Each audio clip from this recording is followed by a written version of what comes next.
And over the past few years, I think we've seen really dramatic signs of change. The first sign that I saw that things were really changing was Larry Fink. He is the CEO and chairman of BlackRock, by many measures the most powerful investor in the world. He writes an annual letter to the CEOs in his portfolio. He's done that every year since 2012. But in 2018, his letter made a difference. The money quote is here on the slide. He says, to prosper over time, every company must now not only deliver financial performance, but also show how it makes a positive contribution to society.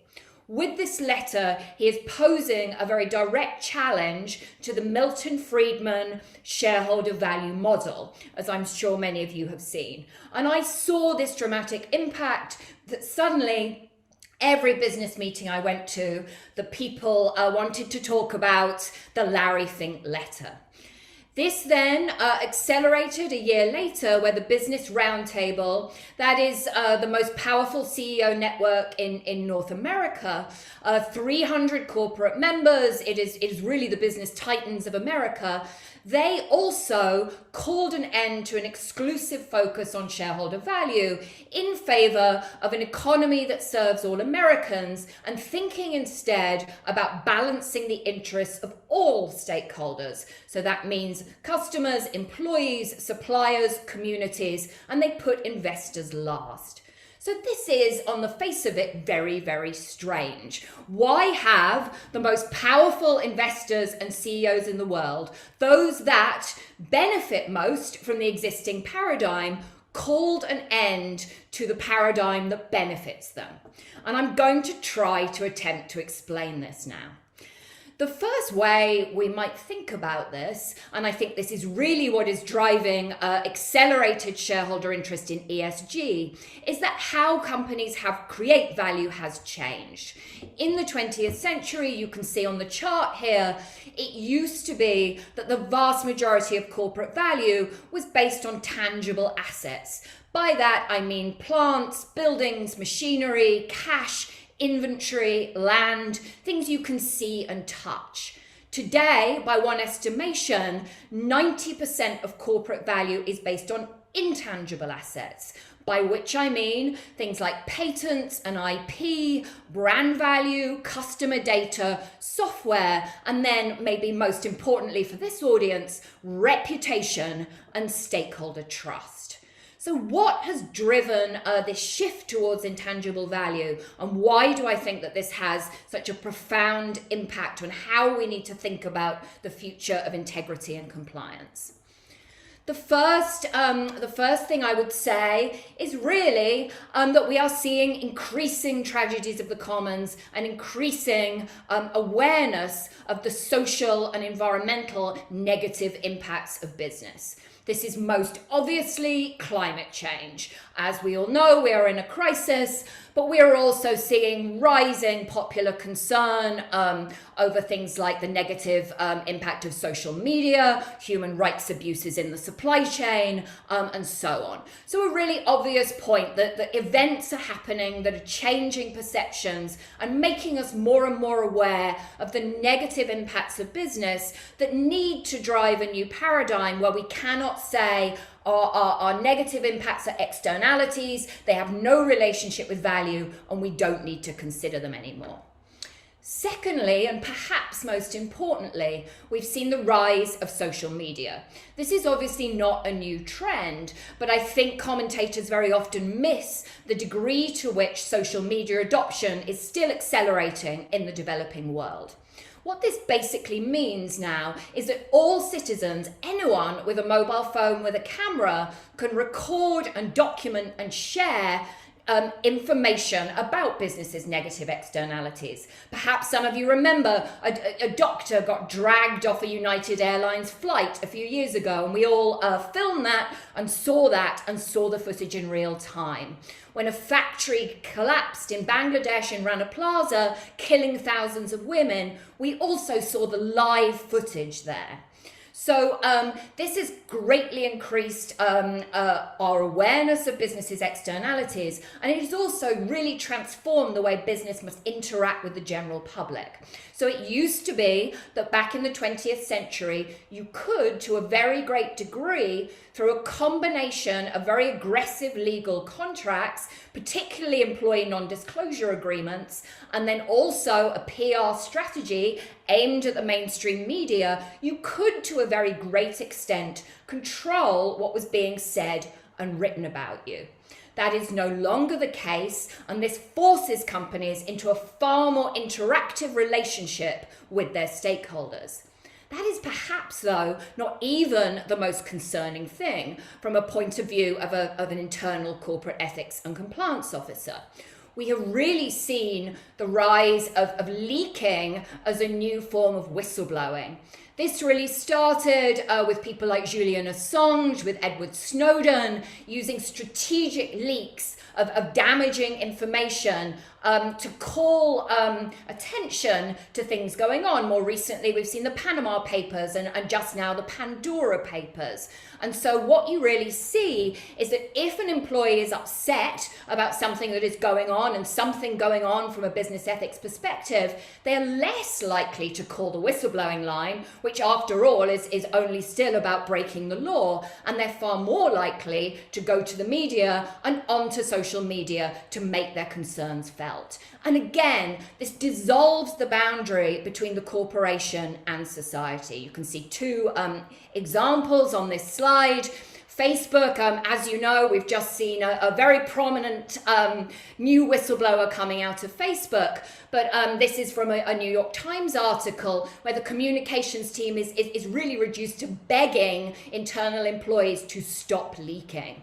Perhaps also some of you saw back in January, the chairman of KPMG in the UK, he gave an internal town hall meeting talk. He said he thought unconscious bias was crap, and he said he thought he was going to carry on meeting his clients despite COVID. Meant for an internal consumption. It was in the Financial Times one day later, and he was out of a job. And then again, you see KPMG's PR team saying, we've become a bit of a leaky sieve, please don't leak. So the weaponized deployment of damaging information, I think, is absolutely not going anywhere. And what is happening is that employees are really highlighting that gap between what employees say their values are, what companies say their values are, this was just highlighted in the last discussion, and what it is really like to work there. And again, that forces company leaders to be far more accountable and far more responsive to what is going on inside their organizations. Then we are seeing globally rising political polarization, protest and dysfunction, which is pulling in companies. This happened to a very great extent during the Trump administration in the US, but this is really a global phenomenon. CSIS estimates that popular protest has risen by an annual average of an 11.5% since 2009. So people in almost all countries in the world, in democracies, in autocracies, are angry, and their anger is primarily aimed at governments. So we have a more educated population with more access to information and more access to privilege elsewhere, and they're seeing what they're missing. They don't see opportunities for themselves. They are upset about self-interested, self-serving, frankly corrupt governments stealing tax revenue to benefit themselves, and we have seen a gigantic rise in popular protest. It is notably transnational in character. The Chilean government attributed protests going on in Chile in 2009 to the influence of Korean pop music. And you see the emergence of a global narrative that's really focused on questions of environmental justice and human rights and anti-corruption. I started working in anti-corruption in around 2003, and at that time, corruption was really seen seen as being a sort of dry, irrelevant topic with no real world consequences. Now my students know that the reason they can't afford to buy property in New York is because laundered money is pushing up property prices. And this public concern about corruption is growing and growing. It's hard to say whether corruption is getting worse or there's more awareness of it. But the idea of corruption as being a focus of popular interest is very, very new, just over the past decade.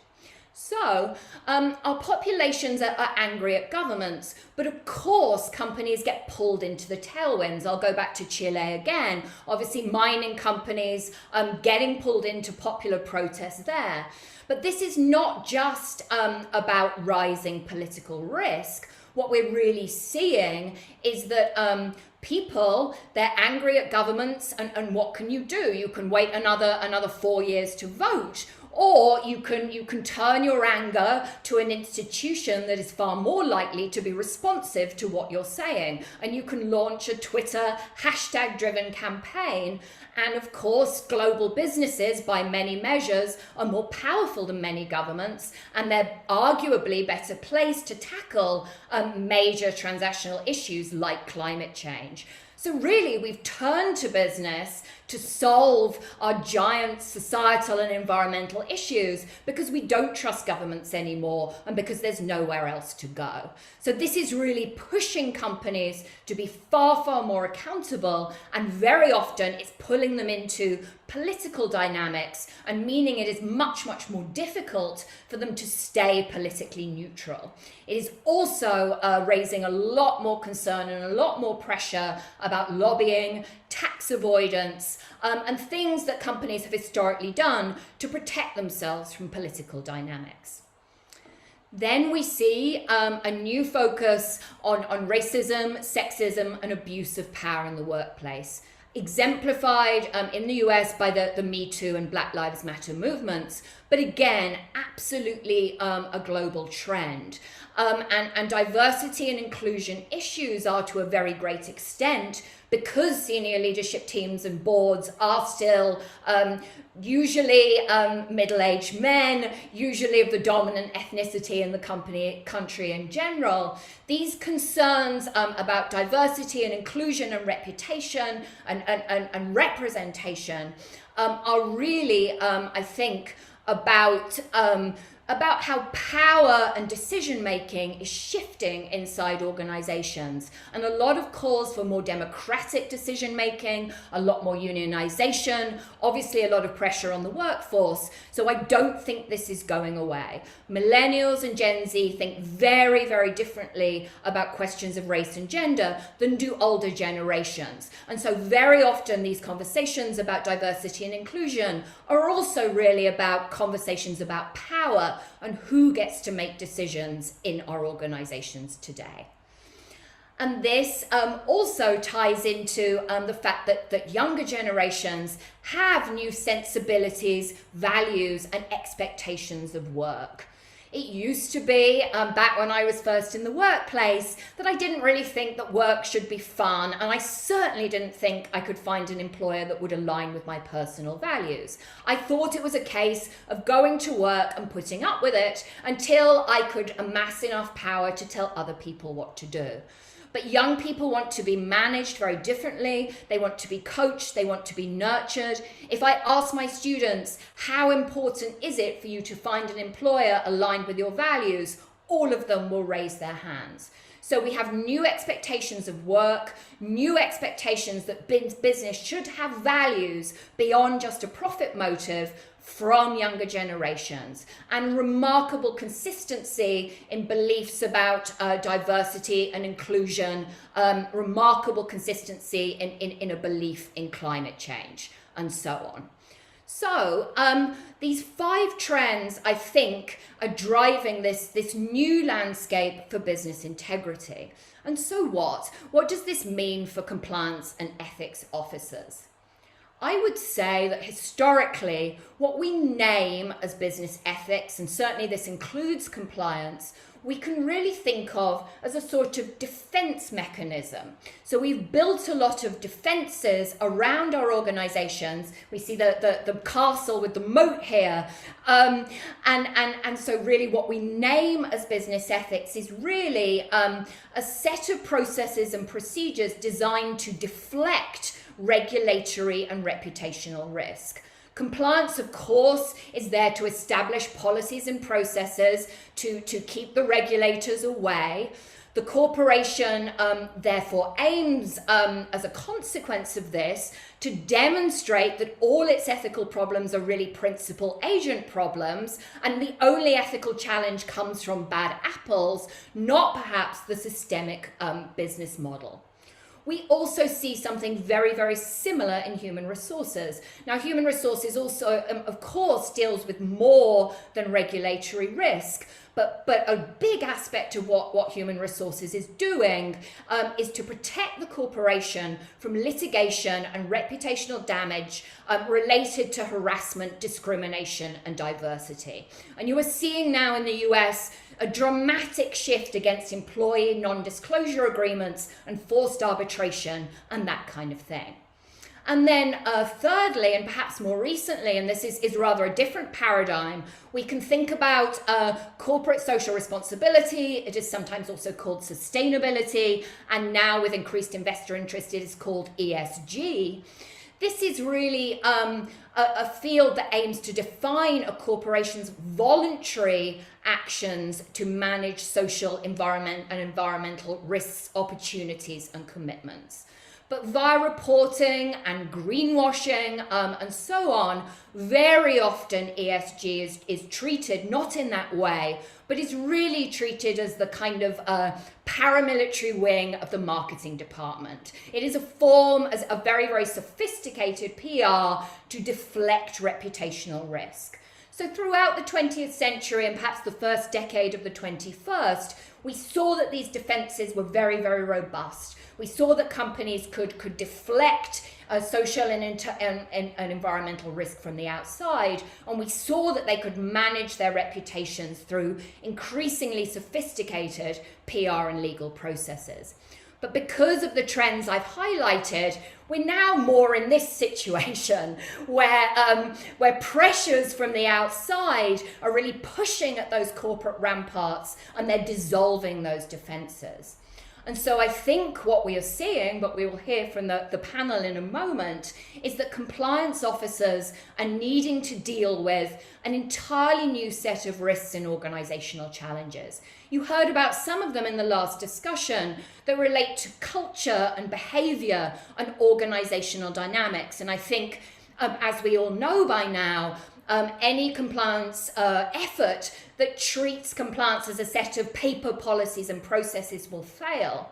But we are also seeing a call to think about ethics and integrity beyond simply your legal obligations. And we are seeing much more of an imperative to generate stakeholder trust, to demonstrate that you have core values beyond legal compliance, and to really counter those concerns that you see from the general population, and particularly young people, about corporate hypocrisy, and that corporations say that they care about one thing, but they signal they care about something completely different.